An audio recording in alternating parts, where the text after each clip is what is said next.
Welcome to Business Innovators Radio, featuring industry influencers and trendsetters sharing proven strategies to help you build a better life right now. Hi, this is Tammy Patzer, and I am really happy to introduce you to our guest today, TalibahAset. She is the author of The Joy of Heartbreak. Now, think about that for a moment. She also teaches people about how to be uncommonly extraordinary. And today we're going to actually be talking about the mastery of self-love and how to start understanding the reasons behind pain and suffering. And it's not what you think. Welcome, Talibah. Thank you, Tammy. I'm happy to be here. I love you all. Thank you so much. Well, good. I'm really excited to talk to you because, number one, the title of your book, Joy of Heartbreak, that is a phenomenal title because you have joy juxtaposed against heartbreak, and oftentimes in our lives, you know, we grow up with the concept of, you know, bad things happen to good people, and we don't understand sometimes why do bad things happen? Why am I miserable? What is this whole thing about? And before we start talking about that, I want to know about what be uncommonly extraordinary really means. Be uncommonly extraordinary. I came up with it. It was a joke. It really almost was, because when I came up with it, I was sitting in the barber's chair at the barber shop, and my barber, he cuts like all of my family's hair, you know, all the guys. I think a cousin went in, and he's like, yeah, I was talking to your cousin, and your cousin said, yeah, she's really smart, but she has no common sense. And that's funny because that's kind of how my family has always thought of me, because I've always been a little bit off, a little bit different. I don't think different. I don't think the way everyone else thinks. And it's not just in the family. It's everywhere. You know, I'm from the South, in the middle of the Bible Belt. I'm this super, uber spiritual person, but I'm also a very real person. I'm very grounded in the physical world, but I'm also very, Casey Kasem used to say, keep your feet on the ground, but keep reaching for the stars. That's kind of me. I'm like up there and down here. But I've always been a little bit just different enough where people don't really get it. And so they would say that, well, you have no common sense, but you're really smart because I have these grand ideas. I'm a uber visionary. But, you know, most of the time I come up with something that people are like, you can't do that. Yes, I can. Who told me I can't do it? So, you know, I was sitting there thinking, I said it takes a very uncommon person to do what others will not do today so that they will have and be able to do what others cannot do tomorrow. And so I said, I am uncommonly extraordinary. And this is what came from. I said, you know what? To be successful, you must be uncommonly extraordinary. And that's where that tagline came from. And it just stuck. And I love it. I mean, I live it. I exude it. Well, I think that's really cool because I think that when you can embrace the fact that you are not common, that you are unique, you are extraordinary. So what are some of your unique gifts and talents? I'm uniquely designed to, and it's going to sound crazy, I'm uniquely designed to overcome. I'm uniquely designed to go through. And I tell people all the time, you know, you can't, there's no way out unless you go through. And there's a lot of people that'll stop. They won't go through, they'll break.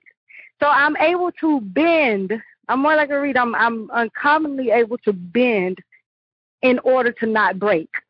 And it's a funny thing. I was not too long ago, a few months ago, at my aunt's house, and she's my dad's older sister. She said to me, you know, you should be commended because not many people would be able to go through the things that you have in your life and still be whole, still be sane, and still be willing to get out and help people.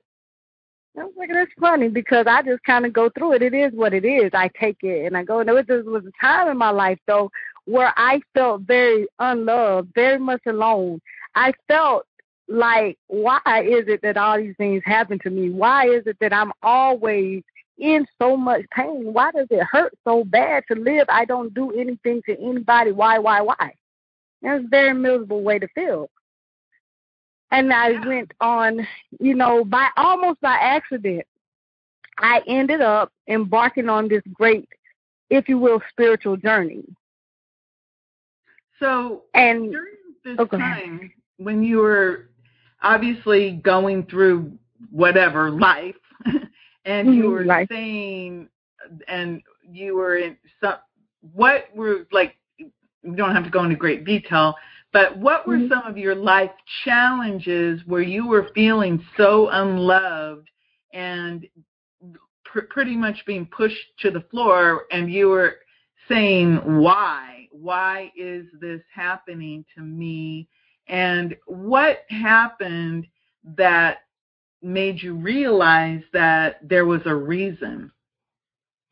Well, now I'll have to really give you the abridged and condensed version, because it started out so long ago in my life. I was so young because I was born into a highly dysfunctional family.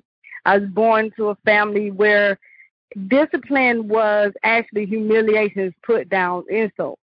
I was born, I'm a uber sensitive person. I was born into this, and oftentimes we like beings. We choose these families for whatever reason. I think we choose them for on-the-job training, to be honest. But I digress. The fact is, I was born that way, but it was not. I look at my cousins and my sisters, they seem to just be like, oh, okay, well, this is what it is. And they live by it. Broke me down. I was born into a house, my parents' fault. I internalized that. That's my fault. I'm like 4 years old. This is my fault. Everybody's fighting me. I don't know. I figured it's their fault because I was here. And, as I grew up, I felt more and more alone. I was already different. So, I go to school and people would say, well, you're really weird. I never fit in. I never fit in anywhere. And I didn't have anybody. And so I was really, really articulate and really, really intelligent because I learned to read at 18 months. Well, by the time I went to school, I'm discussing in third grade Melville, and nobody knows what I'm talking about. Then I would go home, and I'm just weird. Well, I remember as I was in eighth grade, my eighth grade year, I was so depressed my eighth grade year. I stayed in my room. I cried for 3 months. They would say, why are you crying? I don't know. I just feel like crying. I did not know. I'm empathic. I did not know that. I just feel like crying. Well, she's just crazy. And that's kind of how it was. And that's how I grew up. And it took a very, very long time before I realized that how people feel is not my problem, really. But I think the turning point, and it still was a long time before I gelled it all together and figured out what my path was. But, it's interesting about how the divine works and how the universe works, because all along when I look back, I was getting like these little messages. And so I was sitting in class one day, maybe about 10th grade, and we had to study Thoreau and Emerson. And I think that's where the beginning of my path out of started, because I'll know we got to self-reliance, and we got to the whole to be great is to be misunderstood. And it was just like a breath of fresh air. Even though I didn't know what to do with it, I just knew it, and I kept it. And I shielded myself with that. Like, okay, well, I'm not in too bad a company, because here's this list of great people who are also very misunderstood, who are also very much alone, who still really rocked it. So, I'm pretty good. But things still didn't get much better, because I was feeling so unloved that I started to seek out love. And I started to seek that out into all these relationships that were really dysfunctional. You actually attract on the level of where you're vibrating. So I attracted these relationships, which is the whole point of the book, The Joy of Heartbreak, the liberating lessons of lost love, because I had to lose all of those loves in order to find out that your issue is you don't love you.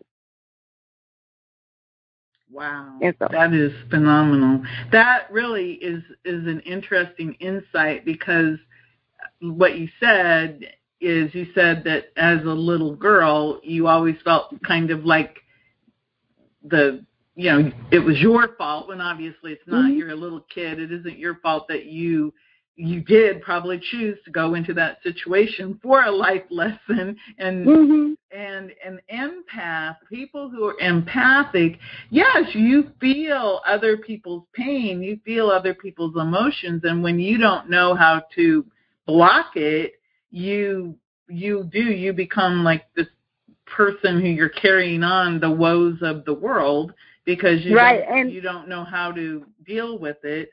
So I take it that you self-medicated basically with bad relationships. You attracted people that probably were not the best people for you, and certainly they probably weren't lasting love relationships.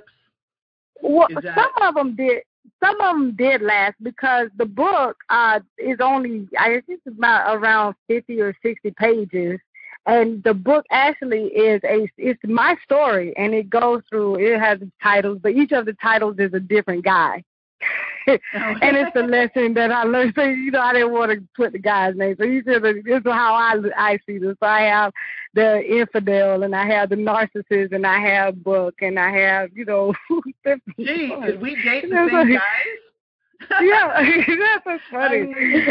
Seriously, I dated a narcissist. I dated a guy that I don't know what he was.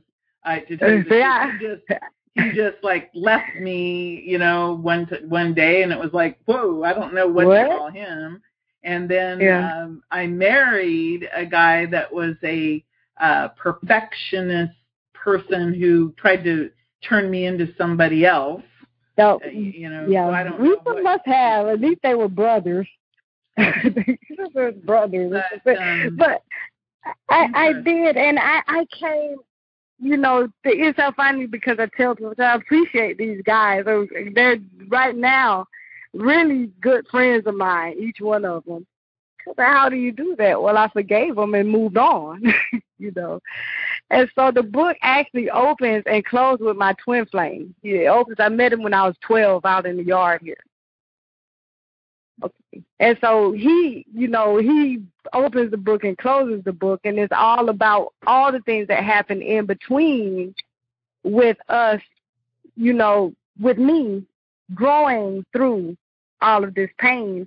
And I use the relationships to make the point that it still comes back to loving yourself, because a lot of women, for some reason, we've been conditioned to believe that we need the male counterpart in order to be okay. And that's not true.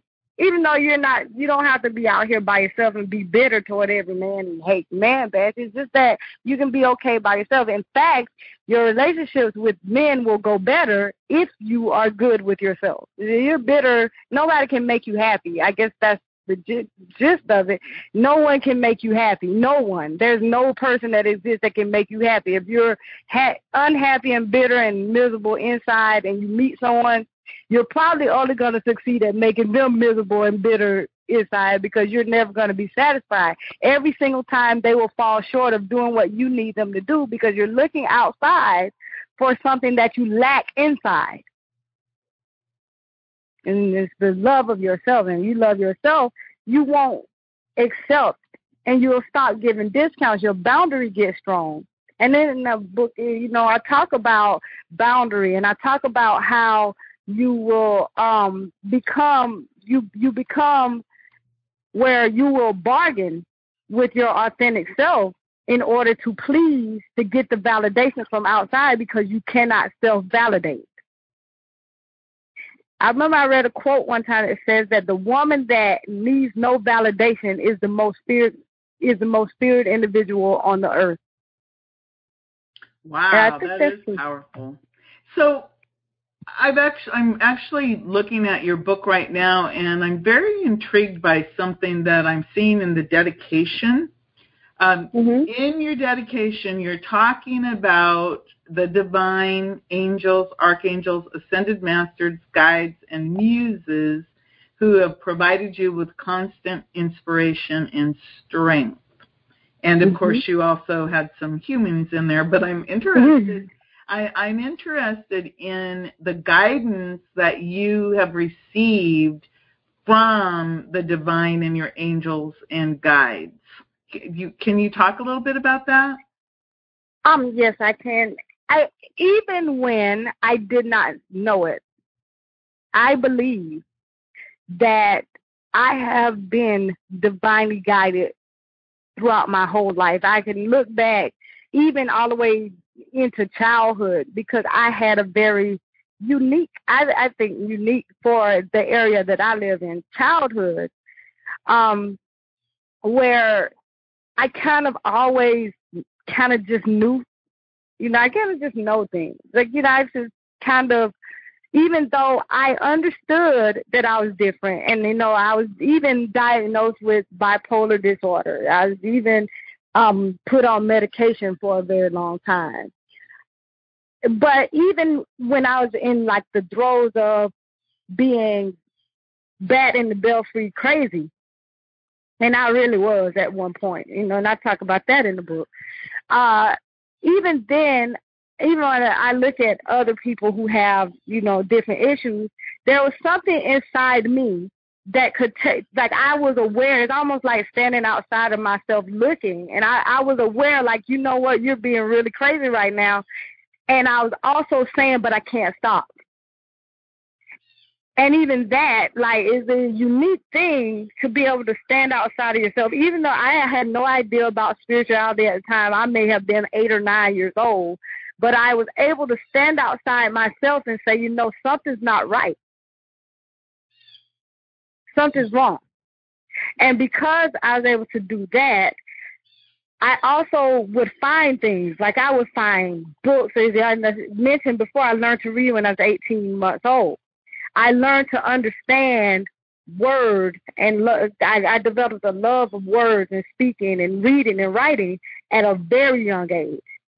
So I would find books that nobody in my area would even think of reading. I would just discover, I'll be somewhere like in the attic, and I'll find an old dusty old book, and I'll start reading it. There'll be a message here, and I'll say, oh, yeah, well, I'll take that, and I'll cover myself with that. And I learned to write, and I would write how I felt because I was able to express myself on paper much better than I could verbally because I felt I had no voice.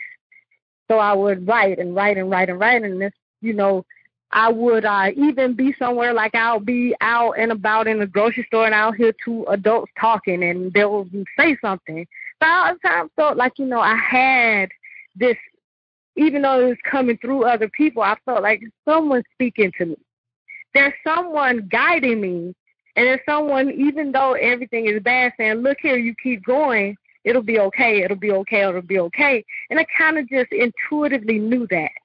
And so now that I understand how things work in reality, not in the illusion that we think is reality, but in reality how things work, I understand that all that time I had ascended masters, and I had angels, and I had guides, and I had this whole heavenly spiritual host saying, look, we have you. You don't worry about it. We got you. And I even look back to the fact that things that, I said my aunt said that I should be commended. Things happened to me in my life that I know other people who they did not survive it, but I did. I was on the street, and I grew up, and I got out and started to hang out very young. I never got on drugs. A lot of people did. I never got like some of the girls that got into prostitution. I never did. I was able to maintain myself and my integrity, even though I went through so many things that other people would not be able to handle. And I cannot understand that in any other way except that there had to be someone else there, or some other beings there that said, hey, look, we got you. We're going to carry you through it, kind of like the poem Footprints. Well, during those times when you had the hardest time, that's when I was carrying you. That's how you made it through. So, I came to even things like having a very real and a very in-depth understanding of religions, but not just the religion I grew up in, all religions. I can understand things that most people are not able to. I'm able to read a book. Even when I was very young, I had teachers that would come and say, hey, when you read a book, you don't see what other people see. You see so much more. I said, because I feel what the person who wrote it was feeling when they wrote it.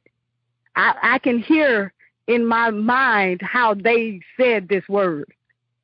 I understand what they were thinking, and the idea, even the person could have been dead many, many years before I ever read it, but I can feel what they felt, and I feel their purpose for writing this. I understand their intention for putting it on this paper. Even if I can also take it and make it mean something else to me, I can understand their purpose. And so it's only by guidance that I was able to do that. I can't see that any other way. Well, I'm just reading a couple paragraphs of your book, and your writing is definitely, I'm going to say everyone should just get this book to read it just because of the quality of the prose. Like, for example, and I'm just going to read a little teeny bit just so people can hear the beauty of the words.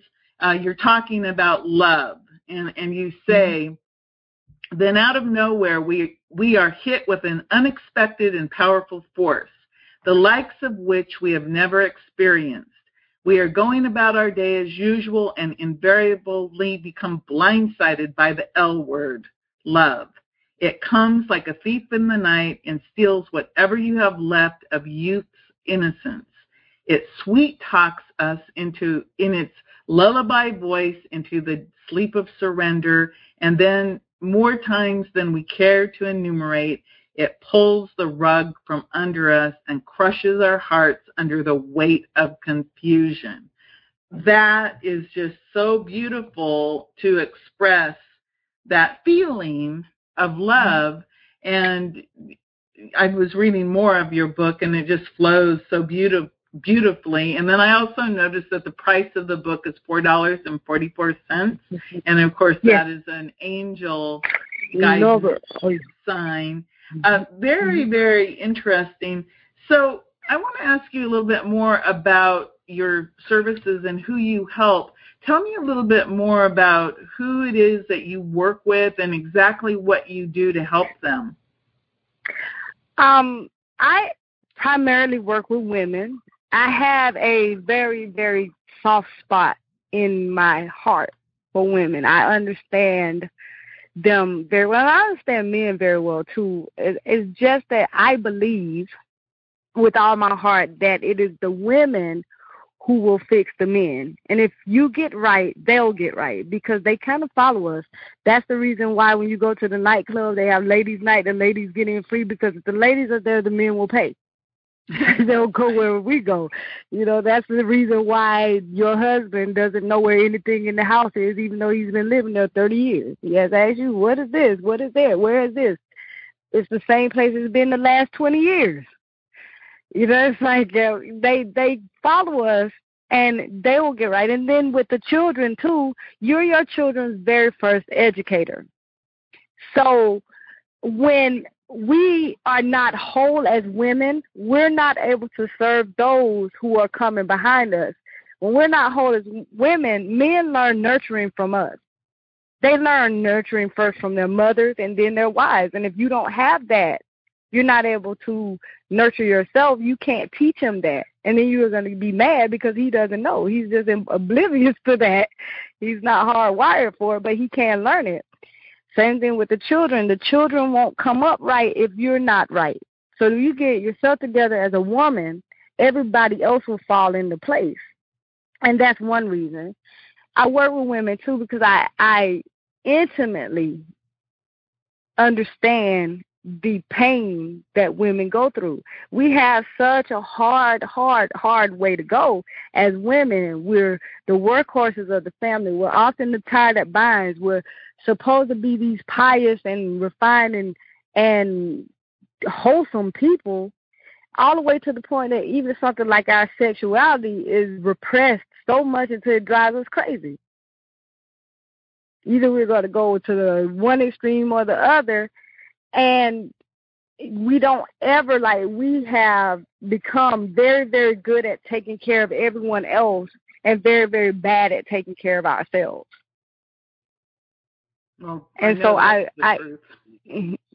work with women, and I work with them through coaching. I work with them through royal advising, which is pretty much talking, because a lot of people need to vent, but they need to vent to someone who's unbiased, subjective, somebody who is objective rather than subjective, someone who doesn't judge you. So I do royal advising, which usually ends up being for free, but I don't mind, because I love to talk.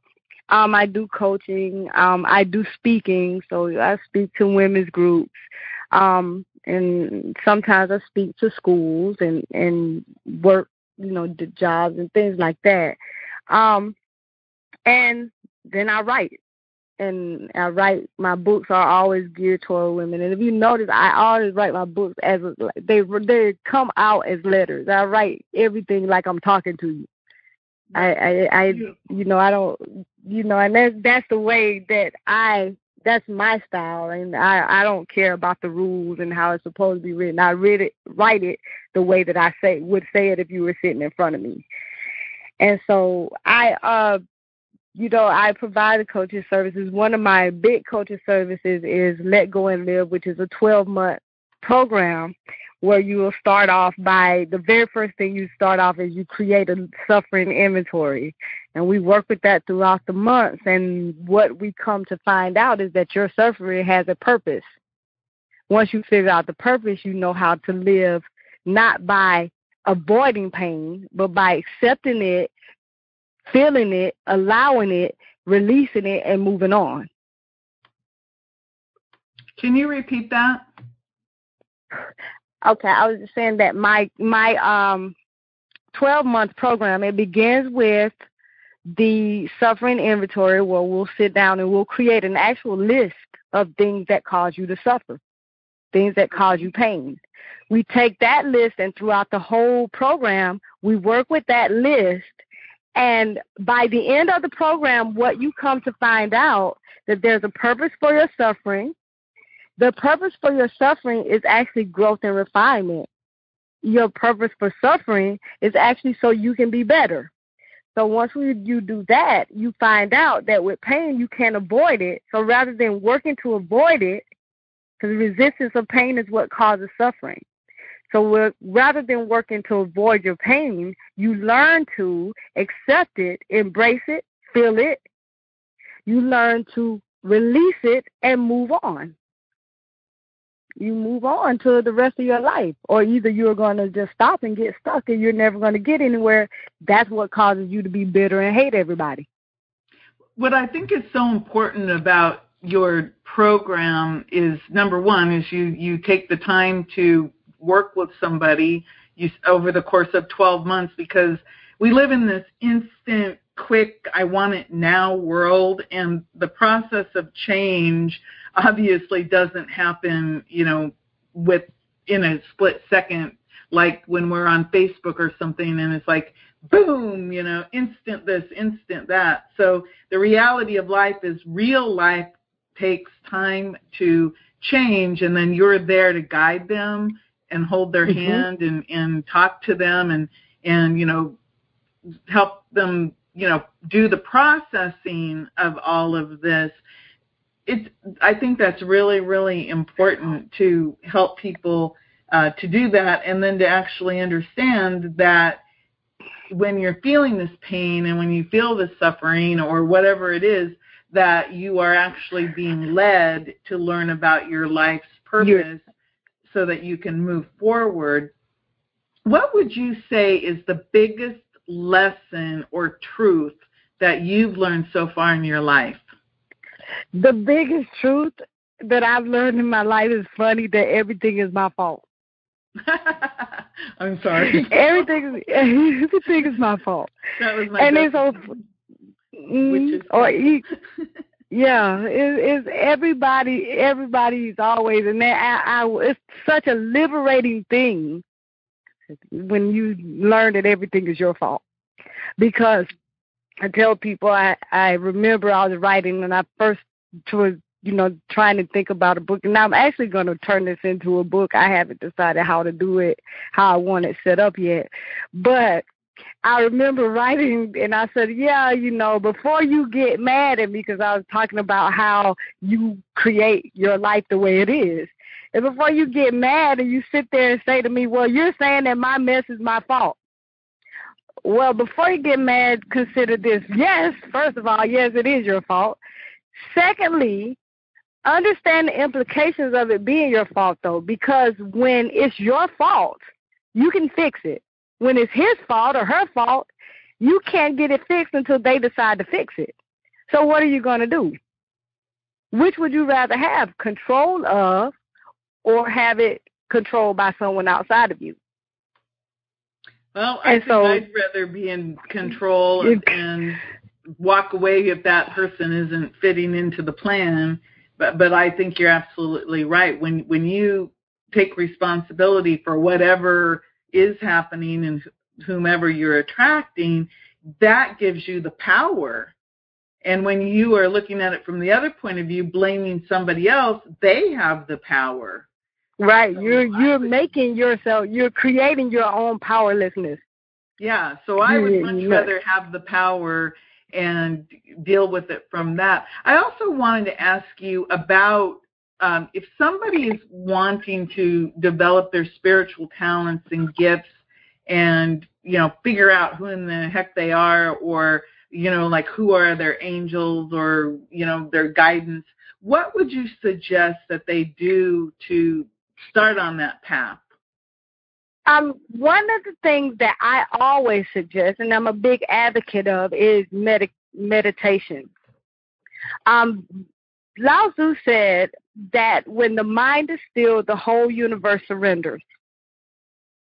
The fact of the matter is, when you meditate, if you get quiet enough, people, my kids, when they were little, they would say, Mom, which way do I go? I said, follow your soul, it knows the way. Well, the fact is, you can't follow your soul if you can't hear it. Our society, you were talking about moving so fast and this instant gratification culture that we live in now. You don't ever take the time to sit down and shut up. You can't hear. And you move and think later. If you would just take even 5 minutes a day and just learn to sit still and just be quiet. Turn off the TV. Turn off the noise. Turn off the laptop. Turn off the phone. Turn off Facebook. And learn to trust you and the voice inside. I'm not the only person. Everybody has a voice inside. And so you learn to listen to that first. That's the first thing to master, is the master listening. And then once you learn that, the next thing to do is learn to trust it, because we're also made up, we're almost advised to death. It's funny, and I work as a coach, but I will say this. I do not, heal anybody, and I do not, I'm not the one who does the work. I am only a facilitator of self-discovery. I help you find what is inside you that will lead you on the way you should go. I don't put anything there. I only help you find what's already there. That's what my job is. And so when I speak to my clients at the beginning, at the outset of, consultation and meeting with them, I tell them, look, this is what you can expect, but I will not do the work for you. I cannot. It's not mine to do. Your path is not my path. I am only here to help you find the tools that you came here with. I'm helping you find them, and I'm helping you learn how to use them. And I'm kind of like a guide. If you've ever been on a wilderness trek and you have a guide with you, and the guide say, hey, you can go that way and you can eat this berry, but you can't eat that berry. Yeah. You know, you can do this, and you know, cut the learning curve too. It's because many of us, we stumble around. I mean, for example, if you're on a spiritual quest, so many of us, especially if we started in let's say a Christian tradition or some church that we grew up in, you know, for many of us, it may have been a Catholic church, maybe a Christian church, whatever.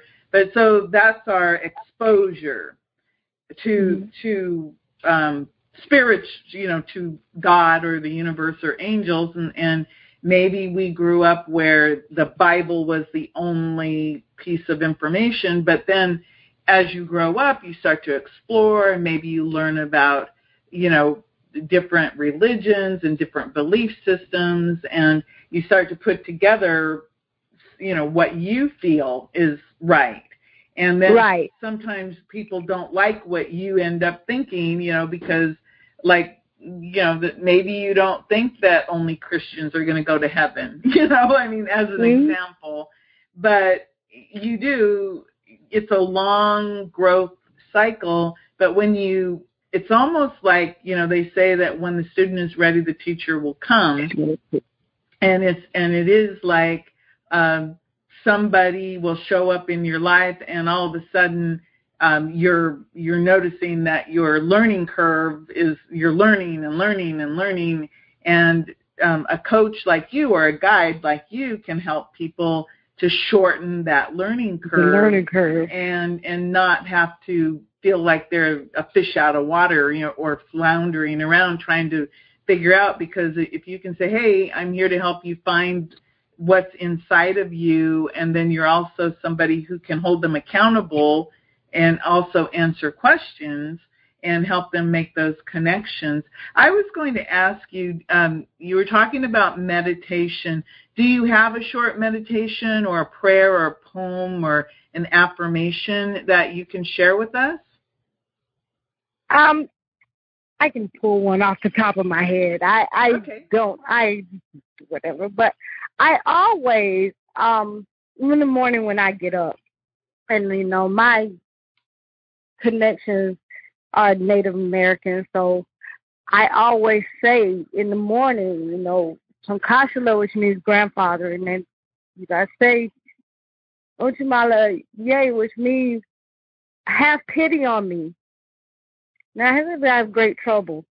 You know, great trouble comes. Pain is a part of living. So I always say, you know, help me when I go out. Help me to find that which I can help with. Give me the words that I need to help those who I help. And allow me to find whatever it is, the situation I need, that will allow me to prosper someone else and in turn prosper me. And that is my affirmation and prayer every day, in one word or another, in one form or another. Well, I like that because it's short and positive, and you're asking for all things good to come out of, you know, whatever you do during that day. So, TalibahAset, can you tell me where people can find out more about you? Yes, I can. First of all, you can call me. I still answer my own phone. So my business line, Divine Design Soul Therapy, Inc., the number is 706-750-3267, and I answer it. If I don't, leave a message. I'll call you back. That's the first way you can get to me.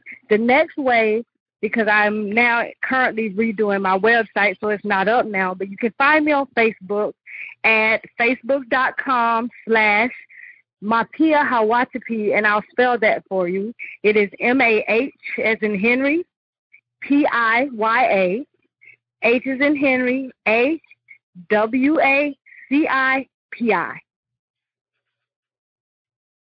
Okay. I've got it. It means now. cloud dancer. So cloud dancer, I'm going to make sure that I put that in the show notes so that people can find you. So we have your telephone number, which is 706-750-3267. And then go ahead and repeat the Facebook address. It is facebook.com/Mapia Hawachapi. That's M as in Mary, A as in Apple, H as in Henry, P as in Paul, I as in Igloo, Y as in Yellow, I as in Igloo, H as in Henry, A as in Apple, W as in Walter, A as in Apple, C as in Charlie, I as in Igloo, P I as in Paul, I as in Igloo. Well, good. I'm glad that I asked you that because I had one of those letters incorrect. So I'm glad that I had you repeat that. Well, again, thank you so much for being my guest today. And I think you shared a lot of really stellar information about how you need to basically accept yourself and start with loving yourself, and then other good things will happen. And I really like the idea that you're there to help people and help them on their journey to finding their life's purpose. I love doing it. I feel blessed. It's so funny, and just to say this right at the end, that I feel blessed to be able to do this work because every single day my clients are my teachers. And it's a blessing to be able to learn about me while I work. This is Tammy Patzer. Go make it a beautiful day. Thanks for listening to Business Innovators Radio. To hear all episodes featuring leading industry influencers and trendsetters, visit us online at businessinnovatorsradio.com today.